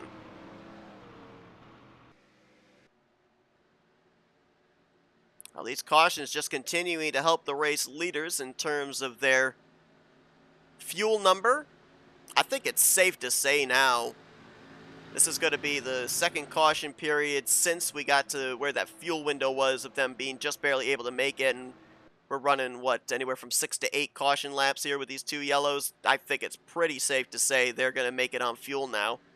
Now it just comes down to who's going to be the best on these restarts, who's going to be able to save those tires for the long run or the short run, depending on if we get some more cautions between now and the finish. As it looks like 2 more drivers back behind the wall. Dave Robbins, 17th is where he'll finish, and Josh Metallic will finish in 18th place. Came into this race tied for the number 2 seed, a former winner on the season at MTR Speedway. Used those 3 bonus points to have himself, it was overall they had him scored 3rd of the 12 playoff drivers. That would have been based off of his average finish during the course of the regular season as well, as to which number he would have been seated in the, what was I believe a 5-driver tie for second place. But I mean, as things are looking right now, Michael, going into Circuit of the Americas, and as I said, you know, you got drivers that are road course aces that love the fact we're going to a road course for elimination race, but then you've got those others that maybe like me just go in there to survive, run all the laps, finish on the lead lap. Yeah, because you don't know how to race on a road course I don't properly. I don't. You gotta learn. I know how to run a road course. I don't know how to be competitive at a road course. Well, then you need to go to the Nick Gunther School of Road Course Racing. Well, first step to that would be to get a wheel, and I'm not doing that. But there's gonna be some big names. below the You cut line could. heading into next week. You got Grant Wesley, obviously, who didn't make the start tonight. Hey, Andre listen, you don't Mahjong, need a Bob LaChance, Josh you don't Metallic, Rodney Sullins. They're going to be close to that cut line. you don't need a wheel to run good at a road course. You could get a controller. I've actually tried running on a controller. I don't like it. I know it's a little different, but it's a little different, but you have throttle control. True. Well, do you really though? I feel Yeah, a it controller is depending on still what controller you buttons, use. but a controller is still buttons. Not necessarily. If you use an Xbox controller, the triggers on the Yeah. very back are are pushed down and they're excuse me, and they're sensitive. So if you Wait, so have it in, it depends on the pressure that you would put on the triggers? pretty much, yeah. I don't know if I'd be able to adjust to that. Same for the brake. I don't even know if that applies in Disney Speedstorm, which I run on a controller, and if that's the case, I don't even do it on that, so that'd probably be a very tough adjustment for me. Speaking of adjustments, though, what kind of adjustments are these drivers going to make to get around Sean Prime, who we've seen has been pretty much the class of the field here this evening? He's been good on the short run, he's been very good on the long run, and he's trying to keep them all in his rearview mirror here to pick up his second win on the season, lock himself into the round of 8 heading into Circuit of the Americas next week.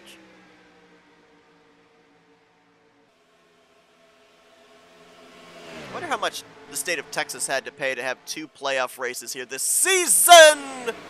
Wow! Every time that they come off of turn 4, that's like the second or third time I've thought Sean Prime's going to hit the wall. Dante Ricky's got some right side damage, so he's bending the wall at some point. He's got that Atlanta stripe. That patented Atlanta stripe.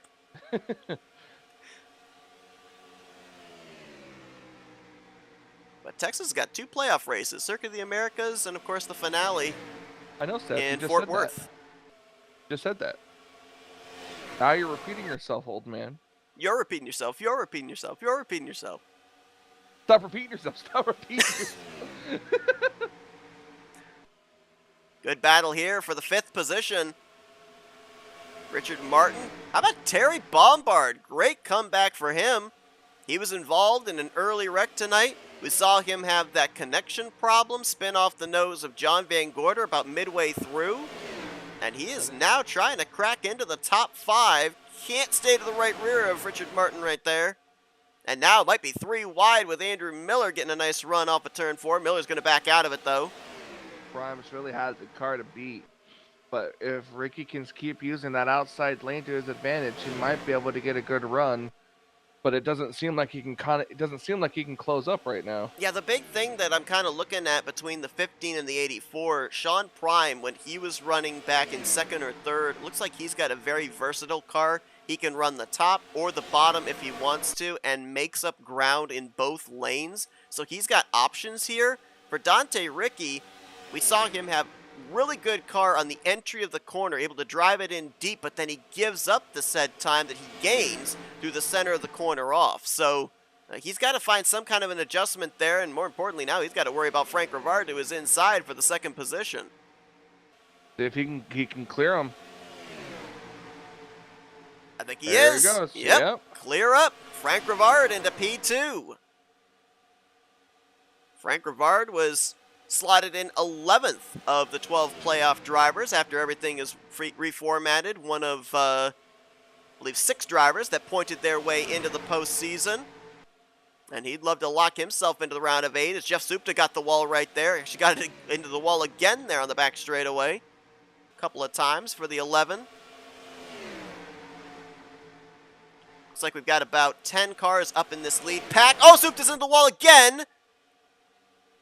Jeremy Jeffries had to take evasive action. Now he goes 3 wide with Martin, and he's on the apron.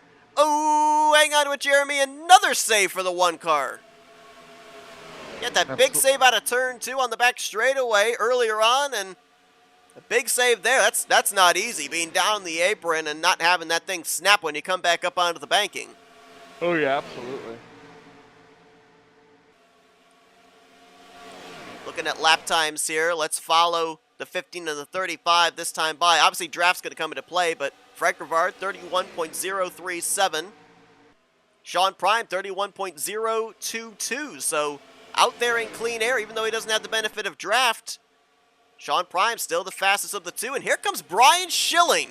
I was watching him back around the 8th position, ripping the top again like he was doing in the early going. I think that stack up that took place with Supta and Martin and Jeffries, he was able to bypass them all, and now he's fighting Dante Ricky for a spot on the podium.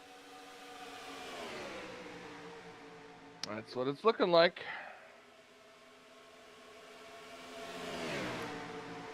Try to get to left rear of Frank Rivard is Brian Schilling.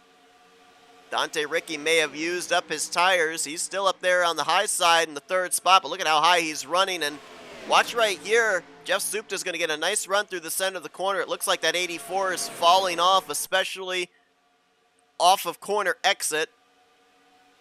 Gains it back a little bit there on the straightaway. But he lost 2nd place to Frank Rivard, and it's almost looking like the 4 of Brian Schilling may end up passing him right here out of turn 2. Nope, not quite clear. Jeremy Jeffries right there as well. You've only got, I believe, 4 non-playoff drivers up in this lead pack, trying to spoil the party for a driver's golden ticket into the round of 8. Highest of them, Dante Ricky. You've also got Terry Bombard, Richard Martin, and Andrew Miller at the tail end of this group. 11 laps to go. They can make it on fuel. Battle for 2nd is on, but here comes other cars too. What are we thinking point of no return might be? What, maybe lap 110? Yeah. We've got all drivers on the lead lap. Glenn Harris has gone to the garage area. He'll finish 16th, but the 15 drivers remaining are on the lead lap. So at this point, we wouldn't add on the extra lap of pacing for a lap machine. So yeah, I'd say maybe we're about 5-6 laps out from the point of no return where a caution would end the race. Woo-hoo! Sean Prime defensively driving there as he pulls down in front of Brian Schilling. And a lap car too. Jeremy Jeffries there in the 3rd spot. He's had a couple of really good saves here tonight. How about that? Sean Prime wrapping the bottom that time through 3 and 4. Gained some track position on Schilling, who now has Jeremy Jeffries inside. And here comes JT Mayhew, looking for his 2nd win on the season. Locked himself into the playoffs with a victory at California in the early portion of the season. Through 2nd place. Schilling gonna slot into 3rd behind Jeffries.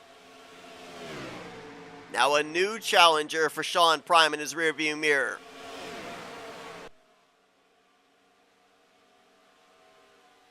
Top 5, all playoff contenders. Uh-oh, here we go. He got to the inside. Actually, make that top 6 all playoff contenders. A couple lap cars up here. Feel like you only got 2 options if you're going to get around the 15. You're either going to have to be able to get enough of a run you get to his right rear, pin him to the inside and have the outside line, or you're probably going to have to try the slide job. Jeffries peeking low here. Not able to make the move, going to stay in line as they make their way around the slower machine of John Van Gorder. So now that puts the point of no return. Oh, he slipped up. A lap earlier. Prime slipped up. He's not going to have a good run off the corner. There comes Jeffries. Left rear quarter panel going into 3. Drives it in deep. Can he make it stick? Prime trying to stay to the right rear. Jeffries cleared. New race leader, Jeremy Jeffries, coming to 6 laps to go. Prime back to the inside. More slower traffic ahead. I believe that's Ron Hagelin in the 111. Prime back to the point. He made that pass look easy. Goes back to P1. Almost hit the wall.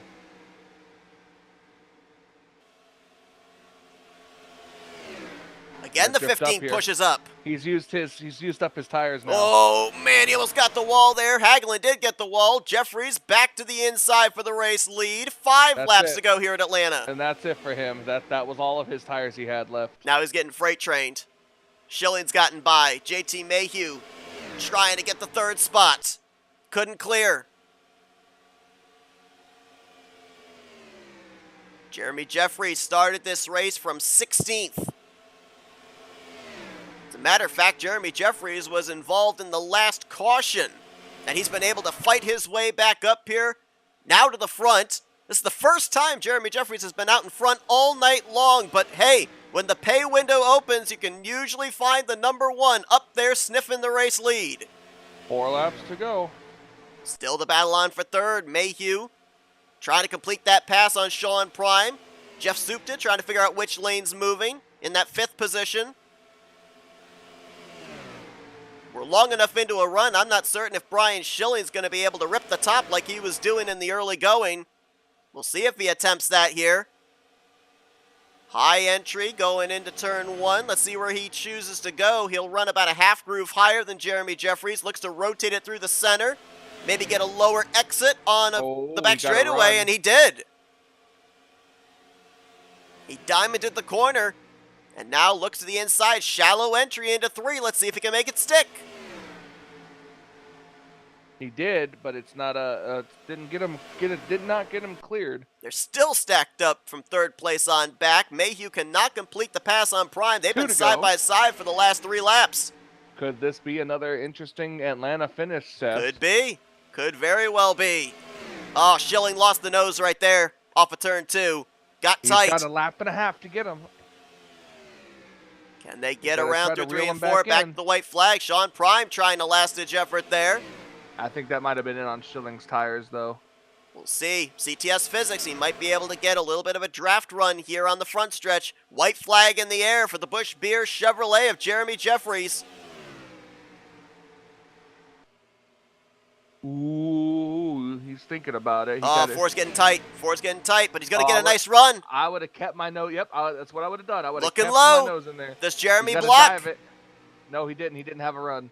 Jeremy gonna have a run. Yep, he tried the top side. Jeremy had that covered. He'll run down the bottom of the racetrack, the shorter way around. Schilling's going to have a run, but I don't think he'll have enough time. Looks low on Jeremy Jeffries, but it will be Jeremy Jeffries finishing P1 here in the first playoff race of the season, locking himself into the round of 8. Looked like maybe just a full car length over Brian Schilling there. And what a wild night for Jeremy Jeffries. A couple of great saves involved in the last caution. As a matter of fact, I believe both Jeremy Jeffries and Brian Schilling both were involved in the last caution. They finished 1st and 2nd. Sean Prime, who led a race-high 53 laps here tonight, just didn't have the tires to keep them at bay and then re-challenge when they got around him. He'll finish the podium out in 3rd.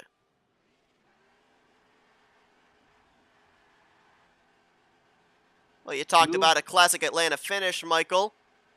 Back in 2001, it was the closer Kevin Harvick in that photo finish against Jeff Gordon. Busch Light was a sponsor of Kevin Harvick's, so a little apropos that a Harvick sponsor wins at Atlanta. And Jeremy's headed for victory lane. I'm going to let you handle those questions. Yeah. Damn 4. Can you do burnouts in victory lane? Do they allow that? I don't know, but he did it. He did it. Jeremy Jeffries, your winner here tonight at the Atlanta Motor Speedway.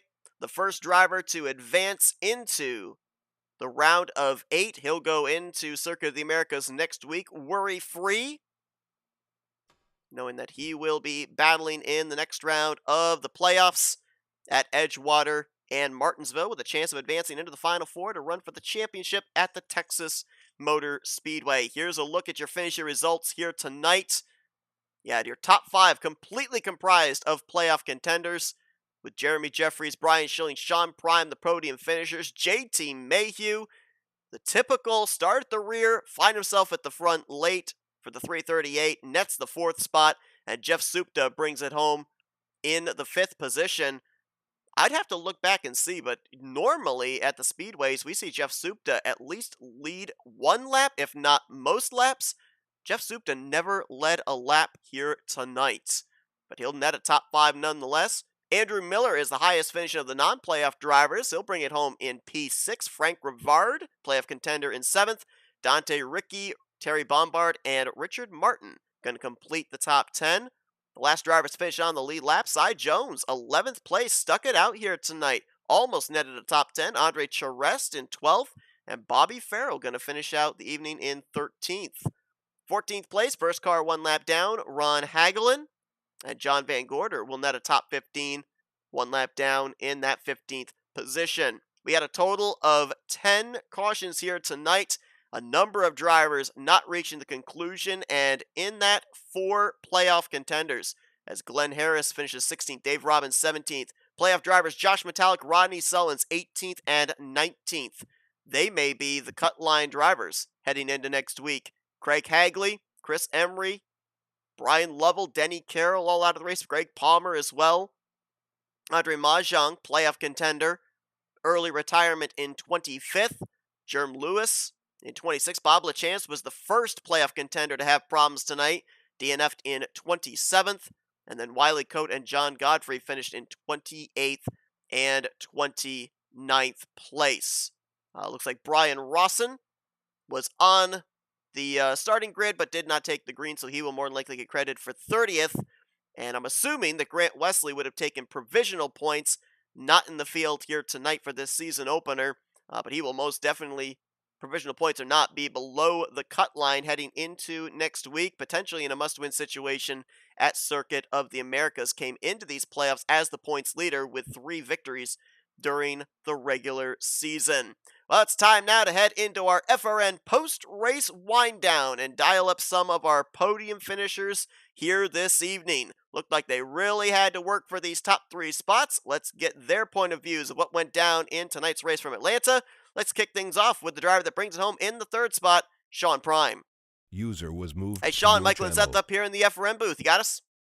I got you, gentlemen. Good late evening. How are you? Well, definitely a late evening. We ended up having quite a number of cautions early on, but got some nice long green flag runs, especially there at the end as well. You led 53 circuits out in front. We were kind of wondering if maybe, just maybe, tires were going to come into play with this long green flag run to the checkers.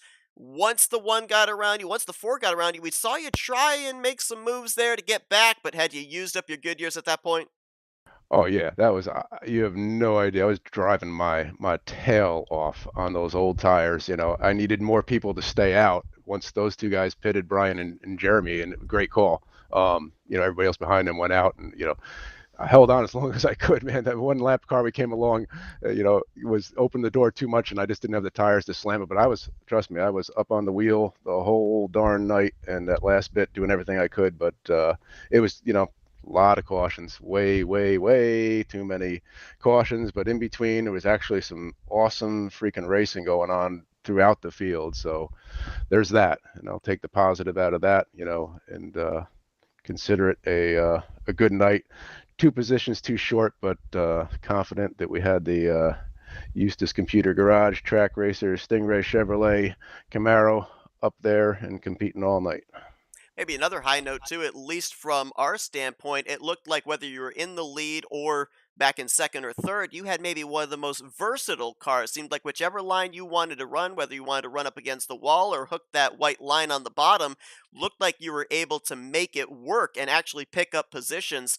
What was there that you found in this racetrack that you were able to do that? Because it seemed like for most everybody else, they were committed to just 1 lane and 1 lane only. And you want me to say that on television, huh? Well, I mean, you don't have to give away your secret, but I have to ask it. No, I run a ton of laps in practice pre-race and just got up on the chip, and I found that I could really, depending on the circumstance and whether I was under challenge or not in that particular entry, I could almost cool my tires on the bottom somehow, some way. So I was going to defend from the high, but you saw I couldn't make that bottom work all by myself when Josh and I were having a heck of a race, early on that long run.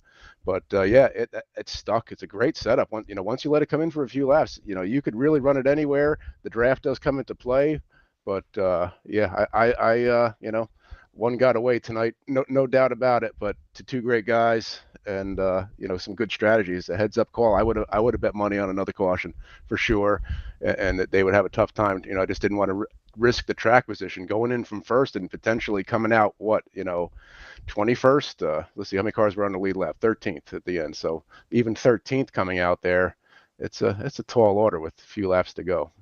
You talk about one potentially getting away here tonight, but you're going to net some really good points, led the most laps, bring it home on the podium, obviously going to be ahead of the cut line, and Heading into next week at a road course, you went coast to coast the last road course when we were at Daytona in the road course configurations, so that's got to give you a little bit of added confidence in your road into advancing into the round of 8. Oh yeah, I'm not worried about the championship. I'm all about the great racing. When you get great racing breaking out, that's what keeps you coming back. It's you to go here on a 20-year-old sim, 20-plus-year-old sim, and have the quality racing with the people in this community that we do, and you can race as close as we were racing there at the end. It makes it just fun, and it's a damn pleasure. Well, Sean, a great run for you here tonight. One of the strongest cars in the field from start to finish. Bringing it home on the podium here this evening in third place. Great run for you. Before we let you go, floor is yours for thank you sponsors and shoutouts. Well, first and foremost, I want to thank Race LM, Race Servers, for providing us a great place to race. If you're looking to get yourself a league to have fun with your guys and mess around or go full out competition, it's the only venue in town, the only game in town, and you can all race from the comfort of your home safely and securely on the device of your choice through Race LM. So I'll give them a plug, and to my partner in crime, Bones, and all the staff at RTG, and to all these awesome drivers that make anything possible for anyone here. Just great racing amid the chaos. But the usual thanks and to Jeremy and for sure, and Brian for two-class racers and overcome some adversity and made a good call and prevailed. So great night. Well, Sean Prime up in the top three all night long. Led a race high 53 laps, and that's a third place performance here tonight to kick off the playoffs. He'll look to lock up that spot into the round of 8 next week at Circuit of the Americas. Congratulations on the great run tonight. Best of luck next week. Thank you, sir. You guys have a great night and be safe. Let's see if we can dial Well, up thank you the. to JTM. To Jesus, sorry about that. Thank you to guys at Flatout Racing Network. I didn't get my plug in for there. Oh, So you're all good. Sean Prime, third place finisher. Let's see if we can now dial up User the was driver that moved brings out it of home your in channel. second place.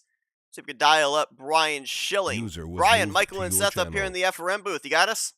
Yeah, what's going on? Okay, so first off, kudos to you because I think you may be the first driver I have ever seen run that high on the racetrack at 1.5 miles and not hit the wall. How in the world were you able to rip the top the way you were? Oh, I was having a blast. That's all I was running in practice. I was seeing how high I could get to the wall because, why not? I know how to run the bottom here, so I was just having fun ripping the top. Well, we saw you trying it in the early going. It panned out into your benefit in the closing stages. Started about mid-pack there on the final restart. A couple of stack ups in front of you, took advantage, able to work your way up into the podium and in the conversation for this race win. We saw you take a couple of shots at the top, a couple of shots at the bottom. What little more did you need to be able to get around Jeremy? A little bit more front end grip at the end. I just after me and him got together earlier, it's like that's the last thing I wanted to do is push up and get into him. So I just, I didn't want to. I couldn't run it as hard as I really wanted to on the bottom. So, but to my eventful race to come back with a second, I'm fairly happy with that. Yeah, definitely, as you say, an eventful race for you. Now, I want to talk about the tires because it ended up looking like a couple of drivers that were up at the front got involved in incidents, would be at the back towards restarts.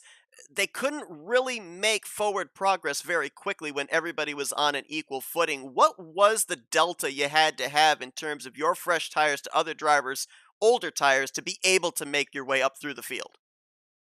It's hard to say because I only got off sequence the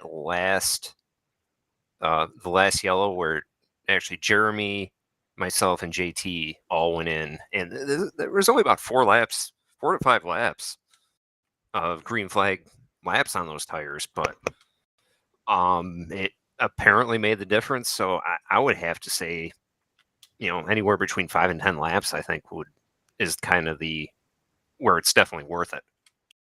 An interesting round here for this round of 12 here tonight at Atlanta. Next week, the elimination race at a road course at Circuit of the Americas. Now, I don't know where you are on the spectrum of loving road courses or just trying to survive them, but depending on what your outlook was for Circuit of the Americas, how much emphasis did you put on a good run here tonight? I mean, I love road courses. So there, it's a little challenging. I have had not great races there. So anytime I can, you know, get close to max points at Atlanta, a track, I love Atlanta. It's one of my favorite tracks just because you can run anywhere with the old layout. So, just my usual, get what I can get and, see where I end up. Well, a great run for you here tonight to start off the playoffs, bringing it home P2 here at the Atlanta Motor Speedway. Congratulations on a great performance. Thanks for giving us a show there, showing just how high drivers can actually run here at Atlanta and make it work. Brian, before we let you go, the floor is yours for thank you, sponsors, and shoutouts. Congrats to Jeremy, and my apologies also to Jeremy for spinning him earlier in the race, and anybody else got taken out in that. Just thank you, everybody, like usual. Without everybody showing up, this can't happen. So, thank you to the admins and the drivers that show up every week. Brian Schilling picking up a second place performance here tonight at Atlanta. Going to have a nice cushion between himself and that cut line heading into Circuit of the Americas next week as he looks to advance into the round of 8. Best of luck with that. Congrats on the great run here tonight, Brian. Thank you. Let's see if we can go down to Victory Lane. Hopefully the smoke is cleared with his burnout in Victory Circle. Let's see if we could dial up the driver of the number 1, Jeremy Jeffries. Jeremy, Michael and Seth up here in the FRM booth. You got us? I do. What's going on, guys? I'll tell you what, I know NASCAR, I think it's NASCAR on Fox, they'll sometimes have a graph that shows where a driver has been positioned during the course of a race. It probably, if we showed your graph here tonight, it would look like a heart monitor pulse or something, because you were up at the front, then to the back, up at the front, then at the back. You had about 2 or 3 really, really good saves during the course of this. You were involved in the last caution, able to fight your way up here to the front. I mean, how in the world did you keep yourself mentally focused to stay in this thing and eventually get up to the front? Because we didn't even see you lead a lap until we got into the 10 to go mark. I don't have a good answer for you. That was just a crazy race. I mean, gosh, from that save off turn 2 when I thought I'd wreck the whole field. I don't know how everybody missed me. Great job to them because I was done. And then I think it was off turn 4, Zupta hit the wall, and Demar slowed up, so I took him 3 wide because I was like, I got the momentum here, and then I got to the turn. I was like, I don't want to go in here 3 wide, so I went down on the apron and backed off. I was like, oh man, I don't. It was crazy, and that's when I thought my race was over because that was towards the end there that happened. I got passed by like 5 or 6 cars again, and had to work my way back up. And man, that was a crazy race. Now, obviously, as mentioned, a couple of incidents in the early going and having to work your way back up from mid-pack. Was the experience you gained there, did that help you in your ability to be able to make your way around the 4 and eventually the 15 to the race lead? Well, being in dirty air most of the night definitely helped me figure out how to drive it. That was also almost my demise there, is being in that dirty air. So I did learn some things with trying to wreck the car and not succeeding.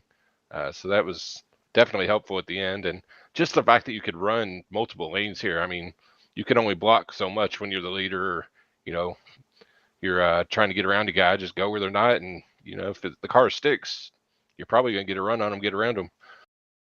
Great time to get your first win of the season as well. This locks you into the round of 8. So what does that do as far as the confidence level, knowing that we're going into a road course at Circuit of the Americas next week, and you've already got the golden ticket into the next round of the playoffs? As much as I love road course racing, God, I feel so much better because if I'd had to go into next week and expect a good finish, I would have been in a little bit of a panic because I am not a road course racer. We got that security now with the victory here tonight. Congratulations on the job well done, bringing it home. P1 for car number 1. We'll let you get back to your celebrating down there in Victory Lane, but first we're going to give the opportunity for some thank you sponsors and shoutouts. Well, first off, it's my little brother's birthday, so happy birthday, Andrew. Turning 25. So, yep, happy birthday to him. Thanks, Seth and Michael, for putting on the broadcast. Bones, Prime, Check, all the other admins that keep this thing going, everybody that donates to keep this thing going. Race LM for providing the servers for us. Just family, friends, teammates. I don't know if I had a lot of friends or teammates there in that race because I was going for it. I probably made some people mad, but it was fun. Well, Jeremy Jeffries, up and down night, but it ends on a high note. He's parked in victory lane, the winner of the first playoff race here at the Atlanta Motor Speedway. Congratulations once again. Enjoy your just turning some laps next week at COTA in preparation for that round of 8. Yeah, pressure's off. Thank you.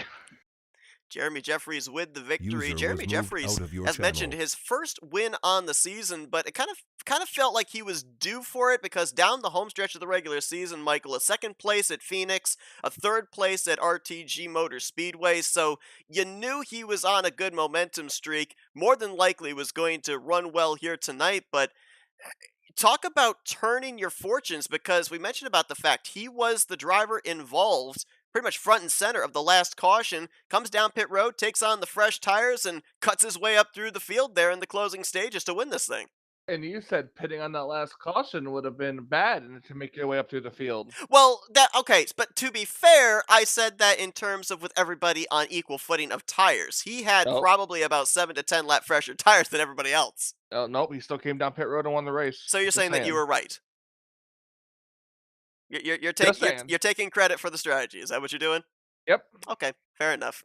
Well, congratulations to Jeremy Jeffries, though, on the victory here this evening. Again, it's going to be very interesting to see with the fact that we had one playoff driver in Grant Wesley miss the running of the race here tonight. 4 playoff drivers DNF'd. It'll be interesting to see what that cut line looks like heading into Circuit of the Americas. And, you heard a little bit of back and forth between drivers that like the road courses and drivers that don't like the road courses. Prime and Schilling like road courses. Jeremy Jeffries does not, so he loves the fact that he's already locked into the round of 8. You got to wonder about some of those other drivers that I'm expecting are going to be down around that cut line, like a Josh Metallica or Rodney Sullins. Will they be able to garner enough points next week to advance into the round of 8? We'll have to wait and find out. But a great one here tonight. Took us a little bit of time to get going. Drivers having to get used to the cold tires, but we had about 2 or 3 really good long green flag runs and green flag to the finish to close out this one. Michael, here tonight, Atlanta Motor Speedway, kind of typical of what we expected. The older track surface coming into play, these drivers having multiple lanes that they were able to utilize from the white line down the bottom all the way up to the safer barrier there in the corners. Multi-groove racing here tonight was definitely a good one from start to finish. Absolutely was. Glad to be a part of it. Glad to be here. And, Seth, it was definitely fun to watch from start to finish. Definitely was. Going to be interesting to see with Atlanta, the part it's played into the playoffs, who we're going to have for our Final Four when we have the call for the season finale at Texas Motor Speedway here for the Barebones Racing Series. That will be Monday, April 8th. Be sure to join us for that to find out who's going to hoist that championship trophy in Fort Worth. But again, upcoming here on this week, Thursday night, we bring you the continuation of the playoffs, the first elimination race of the Talladega Challenge Series, as they'll be at Burnt Screwdrivers Raceway. That's Thursday night, 9 p.m. Eastern Standard Time for the green flag. And then Friday night, we're Super Speedway racing with the Upper Edge Body Shop Super Speedway Series. They're at the Atlanta Motor Speedway for their 7th race of the season, down the home stretch towards the championship. That'll be Friday night, 8:30 p.m. Eastern Standard Time. YouTube side here at the Flatout Racing Network. Twitch side, split-second broadcasting, dual broadcasting that night. Thank you all for tuning in to tonight's race. Thank you, Michael, for joining me up here in the booth. A great one here this evening in the first playoff race for the RTG Barebones Racing Series. And we will see you guys on Thursday night. Until then, for Michael Norman, I'm Seth Cole. Enjoy the rest of your Monday evening, folks. You've been watching another broadcast courtesy of FRN, the Flatout Racing Network. This broadcast is the copyrighted work of Flatout Racing Network and may not be rebroadcast, retranslated, or used in any form without the express written consent of Flatout Racing Network and iRacing.com Motorsports Simulations. Flatout Racing Network would